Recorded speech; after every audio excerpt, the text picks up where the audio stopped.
We are actually in our seventh week of our series entitled Jesus is Better. Sabihin mo sa katabi mo, Jesus is better. Okay, yung author po nito sa Hebrews, he was writing to Jewish Christians to encourage them to persevere in their faith. Why? Because they were experiencing hardships. They were experiencing persecution as a Christian, and he was encouraging them to persevere in their faith. At pag makita niyo po yung book of Hebrews, marami pong words dyan na better. Better, better. Bakit hindi niya sinabing Jesus is best? Why? Because he's making a comparison. He's making a comparison to them because itong mga Jewish Christians na to, some of them have already turned away from Jesus. Bumalik na sila sa dati nilang relihiyon, that is Judaism. And some are thinking of going back.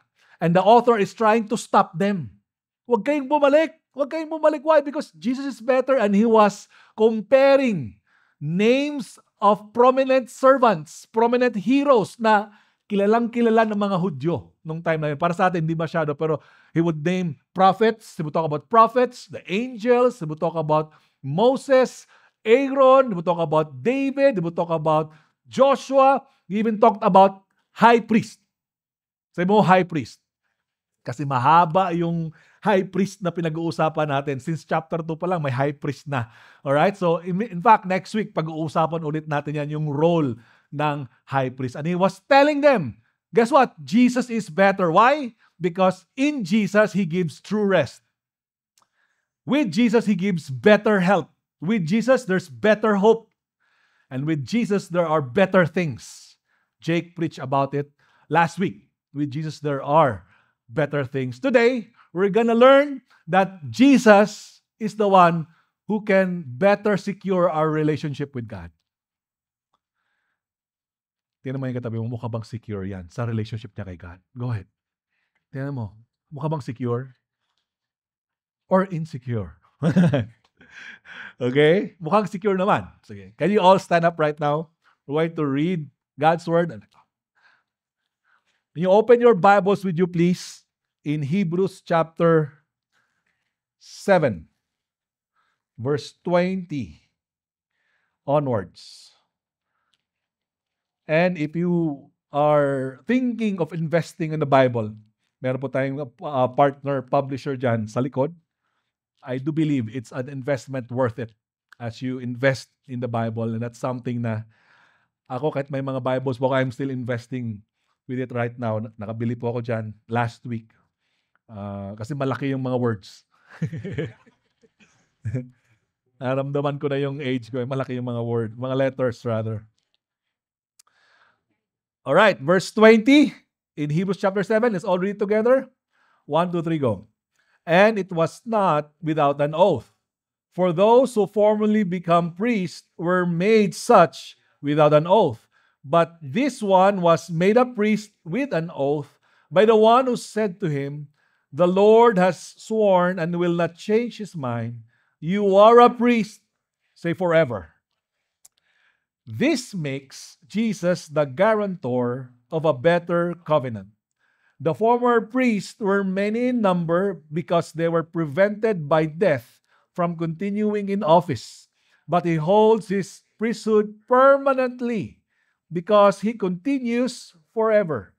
Consequently, he is able to save to the uttermost those who draw near to God through him, since he always lives to make intercession for them. For it was indeed fitting that we should have such a high priest, holy, innocent, unstained, separated from sinners, and exalted above the heavens. He has no need, like those high priests, to offer sacrifices daily, first for his own sins, and then for those of the people. Since he did this once for all, say once for all, when he offered up himself. For the law appoints men in their weakness as high priest, but the word of the oath, which came later than the law, appoints a son who has been made perfect forever. Lord God, we come to you. I pray that you would fill in the gaps of our hearts, our perspective that we will have the assurance, we'll have the security, we'll have the peace and the confidence in our relationship with you day in and day out. All seasons of our life. In Jesus' name. Amen. Before you take your seat, find somebody that you're not used to talking with. Yung sinabi ni Jake last week, di ba? Yung komportable ka na hindi mo kilala. Wow, di ba? Tanungin mo tong tanong na to. Sa Tagalog, ano ang major turn-off sa'yo sa isang tao? Tapos share mo yung reason at saka response mo. Go ahead. Find somebody. Introduce yourself. Okay. What turns you off in a person?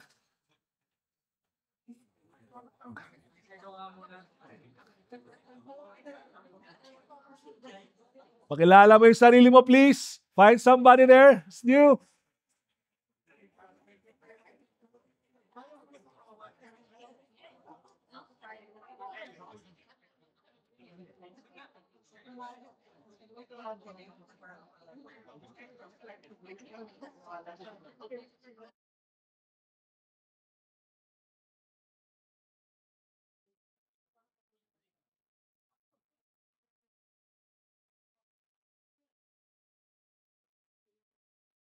Okay, wag masyado maraming reasons kasi baka chismis na yan. Yung isa naman please, yung isa. The other person, begin to answer.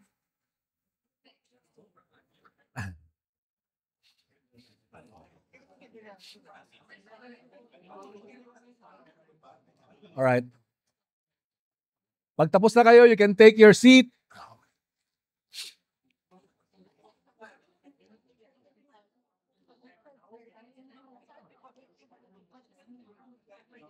A few more seconds. We'll wait for the others to take their seat. They're done. All right. May nakilala ba kayo? Alam niyo ba kung sinong na-turn off sila? Huwag ganun ha. Okay, sige. Sam, ano ba yung mga reasons nyo? Bakit kayo na-turn off? Sino dito ang reason mo is yung pag na-turn off ka dahil sa attitude? Pag arrogante, di ba? Pag bida-bida. Palagi siya si Jollibee, di ba? Sa lahat ng kwento, kahit hindi ikaw yung siya ang naging bida. Tapos kung bully, how many of you na-turn off ka doon? Okay? It's very understandable, di ba? Pag attitude talaga nakaka-turn off. Sino naman dito? Hindi attitude, kundi slow aptitude. Mabagal. Hindi niya pumick up. Ay, nakaka-turn off. Ano ba yan? Ano bang to? Hindi naman nakakakuha. Ano ba yung niya? Skills para ang bagal, di ba? Sino na na-turn off kayo? Huwag taas ang kamay. Sino naman dito? Na-turn off ka pag ang nakikilala mo walang personality. Hindi. Para sa mga hindi Christian yan, pag walang personality, di ba? Wala namang tatong yata yan, nakaka-turn off. Okay. So, nagigets nila pag nakasakay kayo sa kotse or sa jeep. Alright, question. Ano namang response mo pag na-turn off ka? Sino dito pag na-turn off ka, yung unang response mo is talagang nangangamba ka, naghanap ka ng away, nagko-confront ka, kung gusto yung angas mo, diba, yung isang maangas, galit din si kapwa maangas di ba? Meron ba ganun kung confrontational ka? Sino naman dito, meron kang patience to correct? Medyo, alam mo bro, medyo, yan bro, hindi maganda yan. Meron ba kayong ganon? Okay. Sino naman dito yung tendency mo is disconnect? Ayaw ko na dyan. Ang natayang hindi ko na babalikan yan, di ba? I mean, we all have those reasons, right? Pag na-turn off tayo, mahirap pag sila ang na-turn off sa atin. Na-experience nyo ba yun? Pag sila naman na-turn off sa atin, do you feel uncomfortable? O parang feeling mo na insecure ka in your relationship with the person? Kasi lalo na pag love one, wala kang choice, di ba? Wala kang no choice. Love one mo Tapos na-turn off ka, kunwari pag-asawa mo. Mahirap yun. Di ba? You need to deal with it together. Would you agree with me? Pero nararamdaman mo yung certain level of insecurity. Would you agree with me? Right? And you know what? In the Bible, of course, pag inisip natin itong sin sa atin, alam niyo ba na ang kasalanan, humanity's sin is a turn off to God? Our sin is a turn off to God. Can you imagine pag nilagay mo yung pangalan dyan, JR's sin, lagay mo yung name mo, turns God off. Ibang dating, di ba? Nato-turn off si God sa kasalanan ko. Well, that's really true because even in the beginning, right, in Genesis 2, tingnan natin yan, that we know that our sin makes us insecure in our relationship with God. Let me repeat that. Our sin makes us insecure with our relationship with God. Would you agree with me? Pag nagkasala ka, medyo nababawasan yung kumpiyansa mo lumapit kay God in prayer? Ano ng insecurity yun? Nahihiya ka nang lumapit kasi feeling mo may guilt, may shame, parang hindi ka tulad dati na parang lumapit ka, Lord! Ngayon parang, Lord. Tapos pag nagkasala ka ulit, parang, di ba? Nawawala yung kumpiyansa mo. Right?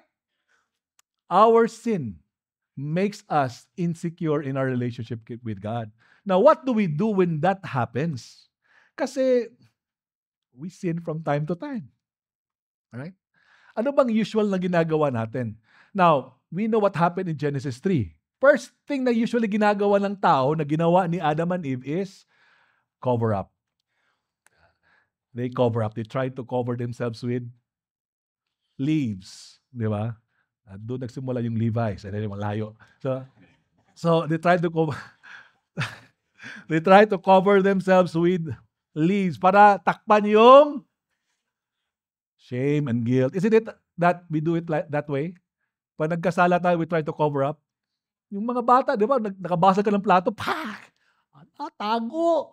Kita ni mama eh. Nakikita na lang ng magulang, ano to? Basag! Tinago mo, di ba? Cover up. We live a secret life. Hindi naman we live a secret life, we project a good image sa labas. Pero deep inside, we know we sin against God. Hello? That's what we do. We cover up. Sometimes we not just maintain the good image, ito usually nangyayari sa Christian, we hide in the ministry. Why? Because in church, hindi naman kakasala sa loob ng church kasi medyo holy-holy. Yeah? I can serve, I can say, praise the Lord. But deep inside, you know you're sinning. Right? We hide in the ministry. Sometimes, we cover it up with moralism. Bigay na lang ako sa real life. Di ba? Or run ako. Kapon, di ba? And then picture. Takbo para sa pangarap. Di ba? Ganon. Well, yeah, pwede naman. Pero you know deep inside that you're already insecure in your relationship with God because nagkasala ka. Cover up mo lang. Right? That happens to us. That happens to me. That happens to all of us. Now, kung hindi naman yon, we go the blame game. And that's what Adam did. Di ba? Sabi ni God, anong ginawa mo? Anong sabi ni Adam? Lord, yung babae na binigay mo. Di ba? Hanep, di ba? Siya, Lord, at ikaw. So, ang bilis mag-blame game. We can be tempted to do that, right? Dahil nagkasala tayo, Lord, valid naman dahil sa Kanya. Kung hindi niya ako sinagi, kung hindi niya pinitiktenga ako, hindi kami magkakasuntukan. Siya yun Well, guess what? We know deep inside na may fault din tayo doon. Right? Growing up, I've always been angry and bitter with my father. Kung makita ko lang yung tatay ko, bibigwasan ko yan dito Tay, 40 na ako, hindi pa kita nakikita. Diba? The anger, the bitterness, we blame. We do the blame game. Na kung hindi naman kung hindi naman cover up, blame game, we do the pity party. Right? Kawawa. Ako. Kawawa. Diba? Parang, did you know that pity party can be just you or also can be demonic? It can be just ikaw lang yon, doing the pity party, or it can be demonic. The demons, gusto-gusto ng demonyo yun. Pag nagkasala tayo, condemnation agad yan.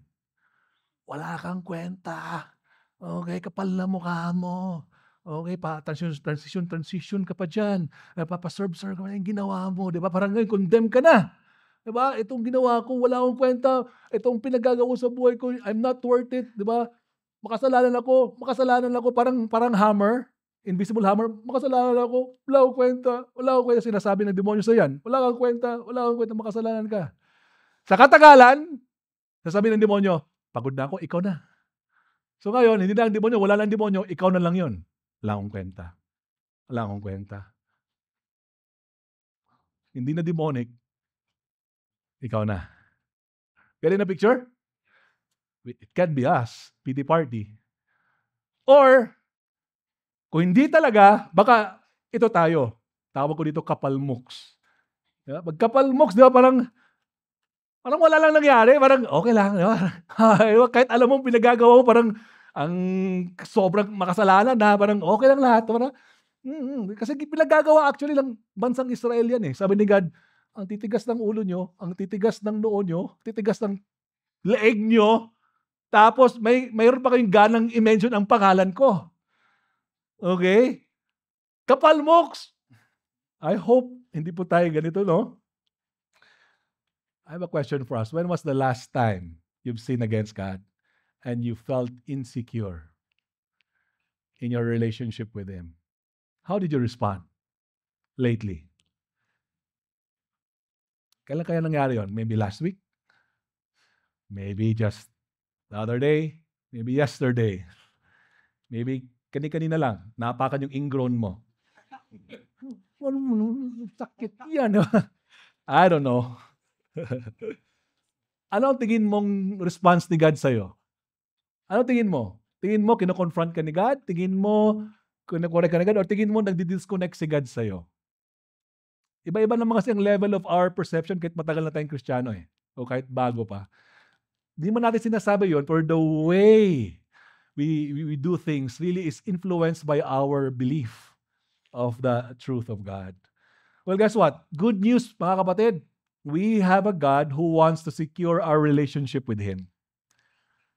That's the good news. We have a God who wants to secure our relationship with Him. Bigyan na po ako ng assurance, Pastor, that God really wants to secure my relationship with Him. One word. Okay?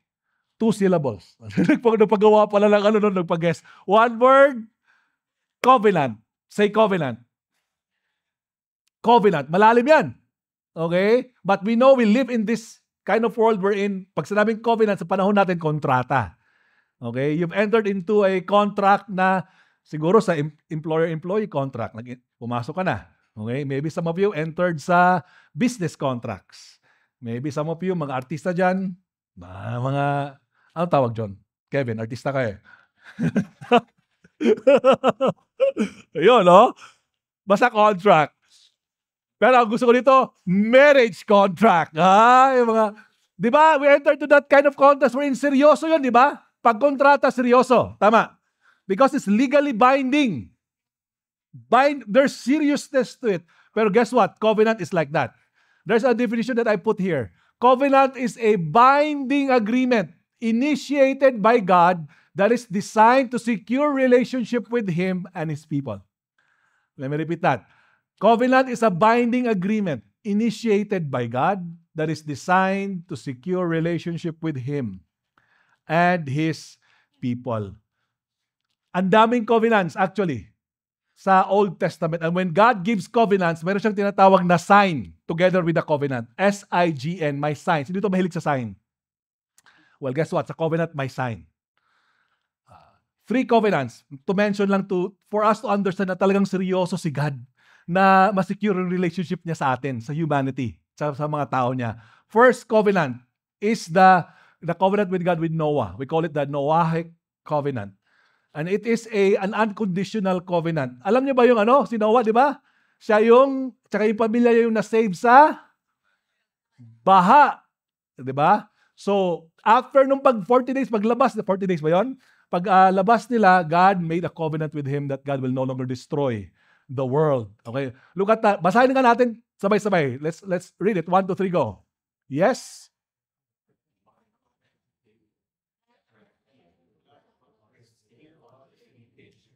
Never again will a flood destroy the earth. And God said, I am giving you a sign of my covenant with you and with all living creatures for all generations to come. I have placed my... It is a... Grabe si God, no? Because He wants to preserve humanity. He wants to restore people to Him, to secure His relationship with humanity. He made a covenant na hindi ko na i-destroy yan dahil sa pagbaha. Okay? That you will be, the covenant is rainbow. Aren't you glad? Dapat nakakita ka ng rainbow, mawaalala mo yung covenant ni God? Grabe. Pastor, last month lang kakabaha lang sa amin eh. Hindi ba kami ginudge? Yung baha na yun, ano yun? Galing sa responsibility natin yun. Okay? Okay? Yung hindi pag-aayos ng mga flooding systems, di ba? Nasa Senado ngayon yan. Di ba? Tapos yung pagputol natin ng mga troso and all, we are the ones responsible for that. Pero sinasabi ni God, I'm making a covenant. Rainbow. And that's the sign. Think about that. My sign. Covenant ni God. Now, let's move to the next covenant. Ang tawag dito sa Abrahamic covenant. When God made a covenant with Abraham. Remember God's promise to Abraham? I will make your name great and you will be a blessing and all nations will be blessed through you. Grabe. Ramdam natin yon, yung blessing na yon. Pero ano yung covenant ni God sa kanya? It is unconditional. Kahit nagkakamali si Abraham, ito yung sinabi ni God sa kanya. Basahin po natin kahit medyo mahaba together. I will confirm my covenant with you and your descendants after you from generation to generation. This is the everlasting covenant. I will always be your God and the God of your descendants after you. This is the covenant that you and your descendants must keep. Each male among you must be circumcised. You must cut off the flesh of your foreskin as a sign of the covenant between me and you. From generation to generation, every male child must be circumcised on the 8th day after his birth. This applies not only to the members of your family, but also to the servants born in your household and the foreign-born servants whom you have purchased. All must be circumcised. Your bodies will... Wow! And what's the sign of the covenant? English ang tayo, very social. Circumcision. Okay? Circumcision. Para sa mga lalaki yan, di ba? Of course, women will not relate to that, but this is very, very vivid sa mga lalaki.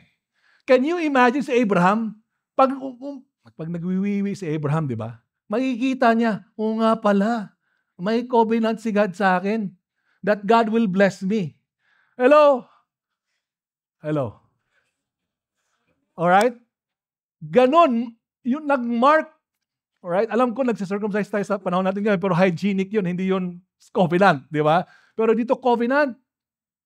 Hanggang ngayon, sa Israel, ginagawa pa to. Covenant. We are the chosen people of God. But God, it is actually God's big plan to save humanity. He chose Israel so that all humanity will be blessed. Grabe si God, no? Rainbow, circumcision. Let's go to Mosaic covenant because this is what we're talking in Hebrews 7. Okay? Mosaic covenant. Ito naman, mga kapatid, conditional covenant. Kasi para sa bansang Israel lang ito. Yung covenant na ito. Okay?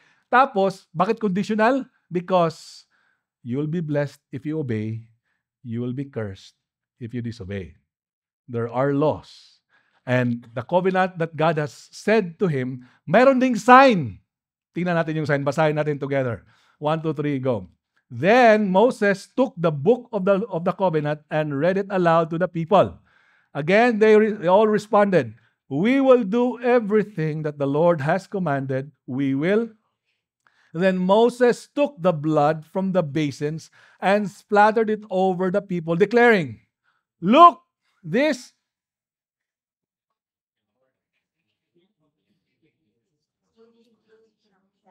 what's the sign? The blood of the sacrifice is the sign that everything Pag may kasalanan, when you disobey, pag may sin, anong price niyan? May namamatay, may sakripisyo, may blood. So when you look at the blood, very vivid din to. Sipin mo, blood, kitang-kita mo yung hayop na kinakatay sa harap mo. At kung bata ka pa, kung doon ka kasama ka doon, makikita mo yun. Sino dito na trauma dahil sa may pinatay na manok, di ba, sa harap mo? Na trauma, ayaw ko na kumain ng manok. Di ba yung, kasi totoo yun, kasi very vivid yun eh. And we get to see, okay, this is the sign that God really wants to secure His relationship with us. Grabe si God.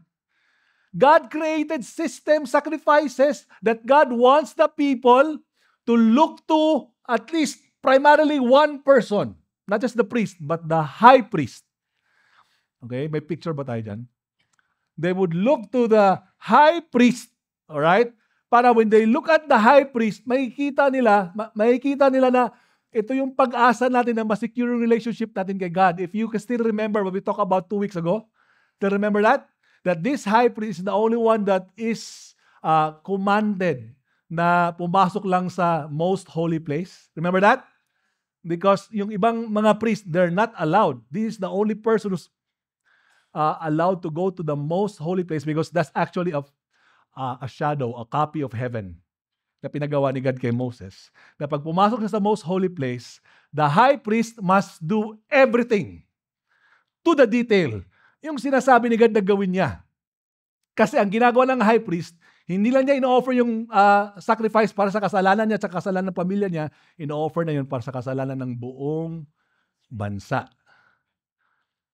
So kung mali yung ginawa ng high priest at namatay siya sa most holy place, yung mga tao na nag-aantay, sana mabuhay. Sana mabuhay. Di ba? Kasi pag nabuhay siya, hoy, thank you Lord. Kasi once a year lang yun eh. It's the Day of Atonement, they call it. And that offering is for their unintentional sins. Okay? So kasi may mga ginagawa tayo, hindi natin alam, nakakasala tayo. Tama ba? So yun, for their unintentional sins, tapos sabi lang, covered. Paglabas, buhay si high priest. Thank you, Lord. Okay tayo, secure tayo kay God. Paano kung namatay? Patay. May spiritual crisis. Hindi tayo okay kay God. May nagawa tayo. Blessing for obedience, curses for disobedience. Ano ba pasok sa mind mo? Curse tayo. Unless yung high priest mabubuhay paglabas. Are you getting the picture? Hindi kasi natin ma-appreciate to kung hindi talaga natin papasok tayo sa kultura nila at yung ginagawa nila, di ba? So can you imagine, thinking na curse sila, so paano sila masisecure sa relationship nila kay God? Ang tindi lang ni God, no? Gumawa si God ng covenant para yung makita mo yung irrevocable commitment ni God na gusto niyang masecure yung relationship niya sa mga tao. Lakpakan nga natin si God because of His heart for us, for His people. Now, kung hindi pa natin mag-guess yun kasi medyo cultural yun, imagine this with me. Okay, imagine this with me. Kunwari, mayroon kang loved one sa US. Tapos, mahal mo sa buhay sa US. Tapos, gusto mo siyang kontakin. Na para makontak mo siya, kasi ang meron ka, 1980s pa, sa mga 1980s, yung meron ka telephone lang. Picture mo tayo yung telephone dyan. So, yan lang yung kaya mo, di ba? Yung alright? Dial. Tapos, pag dinial mo, pupunta ka pa sa operator. Who are you calling? Well, what states? Di ba? Siyempre, sabihin mo yung number. Tapos, allowed ka lang makatawag at least once a year lang para makonect mo yung loved one mo. Mas okay na yun kasi sa wala, di ba?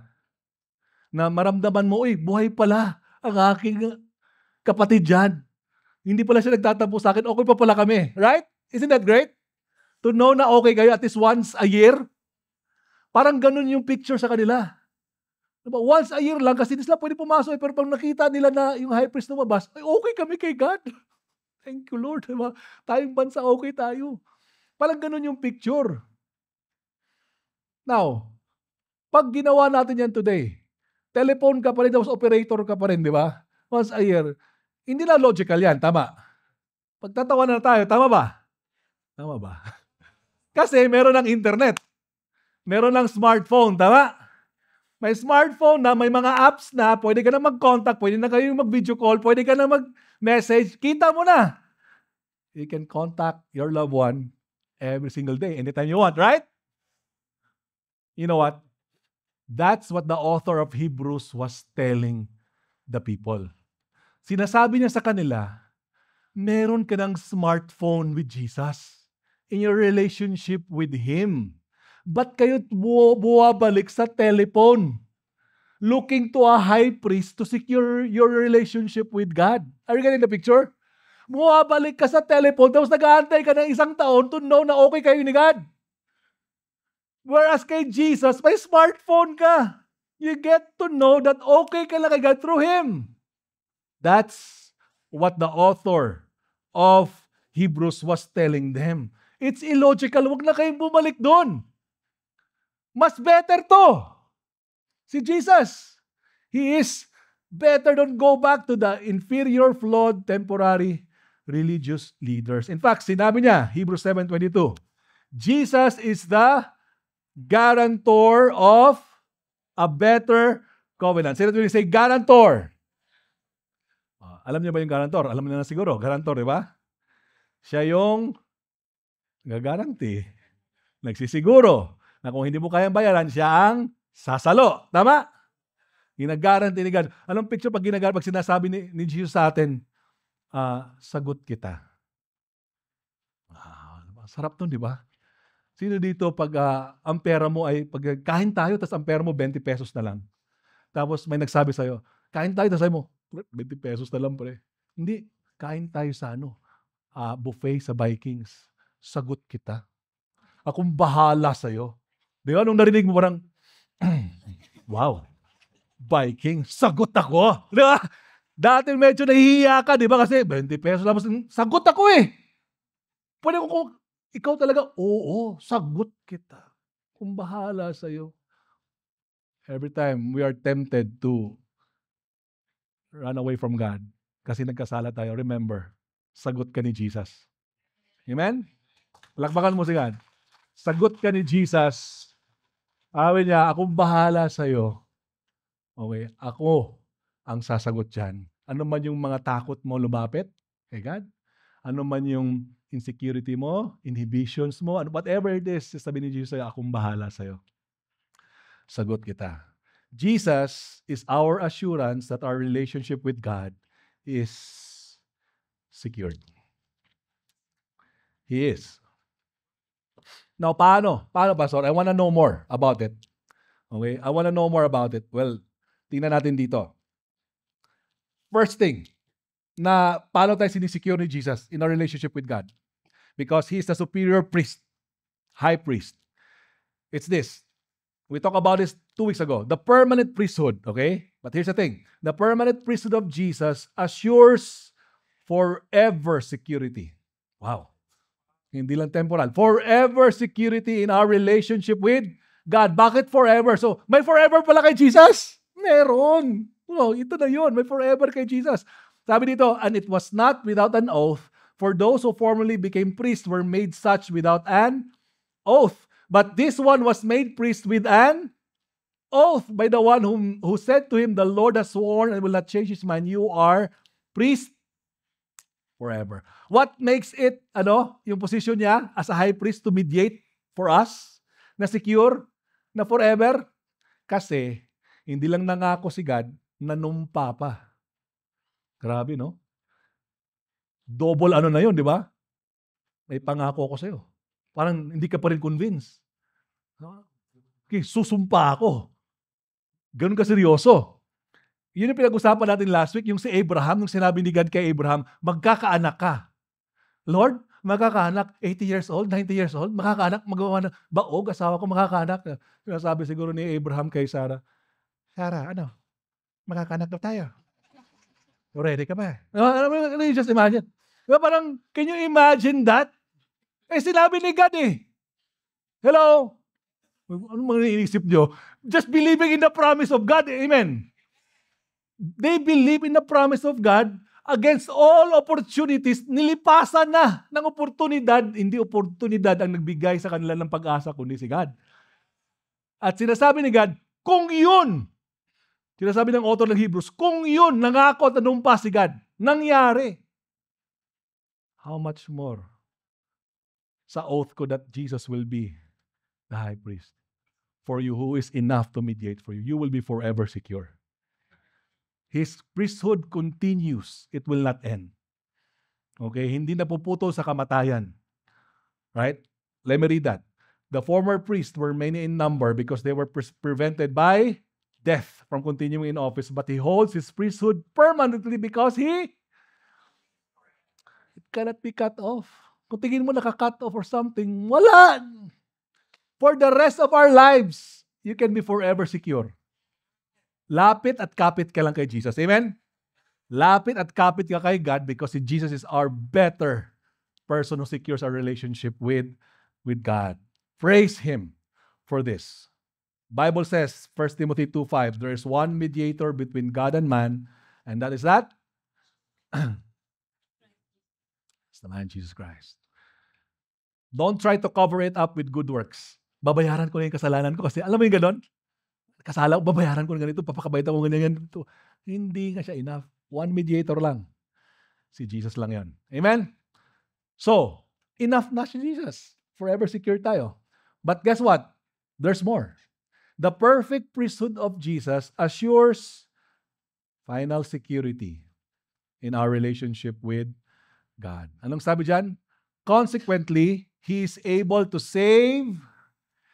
Yung uttermost na yan means completely. He is able to save completely. Ibig sabihin, yung work ni Jesus, perfect na. Kompleto na. Nothing lacking, nothing needs to be added. Yun yung completely. So pag lumapit ka daw sa Kanya, hindi mo na kailangang sabihin na, teka muna Lord, meron mo na akong, hindi mo na kailangang papapogi points. Okay na. Lapit ka lang. Because final na yung ginawa ni Jesus. By the way, when you say final, from the Old Testament, God has been wanting to save the people, right? So mga covenants, iba yan, mga covenants, iba't iba. Gumamit sila like Mosaic covenant and all. May Davidic covenant pa yan.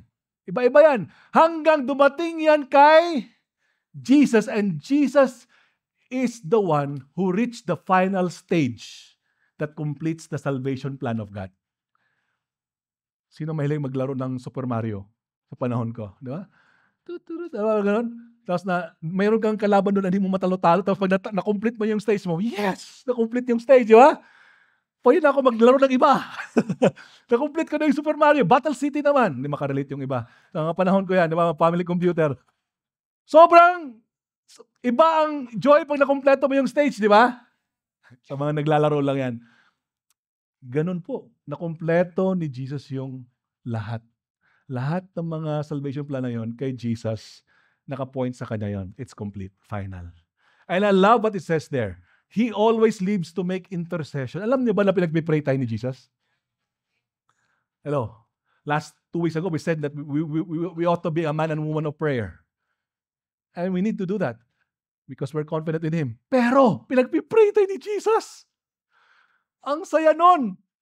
Di ba nung nandito si Jesus sa mundo, sabi niya kay Peter, Peter, naku, gusto kang yugyugin ng Satanas na magkasala ka. Pero Peter, pinagpipray kita. At pag na-restore ka, balik ka sa akin, i-strengthen mo yung mga brothers mo. Sabi si Jesus, no? Maybe you need to hear that today. Maybe some of you felt like you're strayed away from God. Don't worry, pinagpipray ka ni Jesus.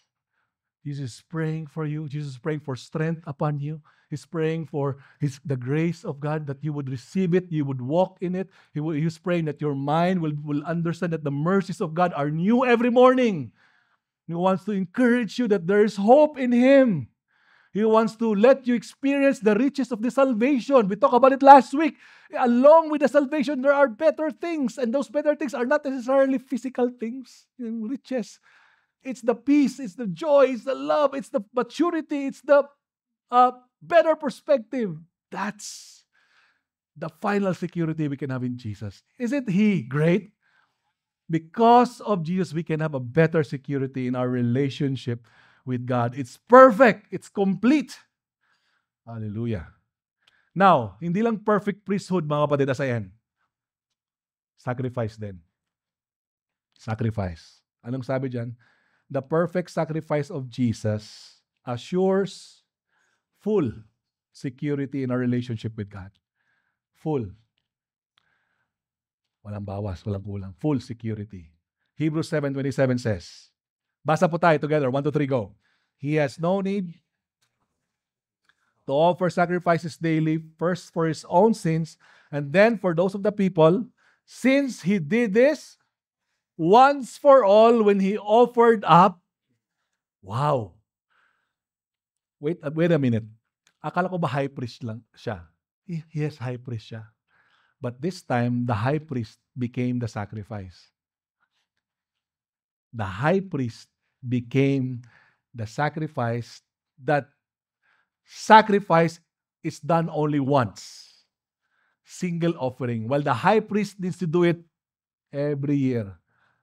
And every year, naalala ng mga tao, kaya tayo pumapasok dyan kasi may kasalanan kasi tayo. At kailangan masecure tayo because of the sin. Well, this one, once for all, may solution sigad sa kasalanan natin para masecure tayo. Once, single offering. For all, when He offered Himself. Ano yung all na yon? All means, hindi lang siya for, once for all, hindi lang siya puro sa tao, kundi once for all sins. Lahat ng kasalanan. Intentional sins, unintentional sins. Willing to forgive si God. Kasama doon. Pastor, ano sa akin white lie, black lie, green lie, whatever it is, ano bang color coding ng kasalanan na naisip mo, kasama yon. Okay? Sin pa rin yon. Even with that, it's covered. My God. Amen? Wow, all sins. Think about those sins. Yung sins na nakakahiya, yung sin na feeling ko, sobrang bigat na feeling ko, hindi ko patatawarin ni God. Yes, kasama yon. Nandito ka ngayon, sabi mo, Lord, patatawarin mo ba ako? Oo nga, all sins ka. Once for all, yung sins mo, kasama yan.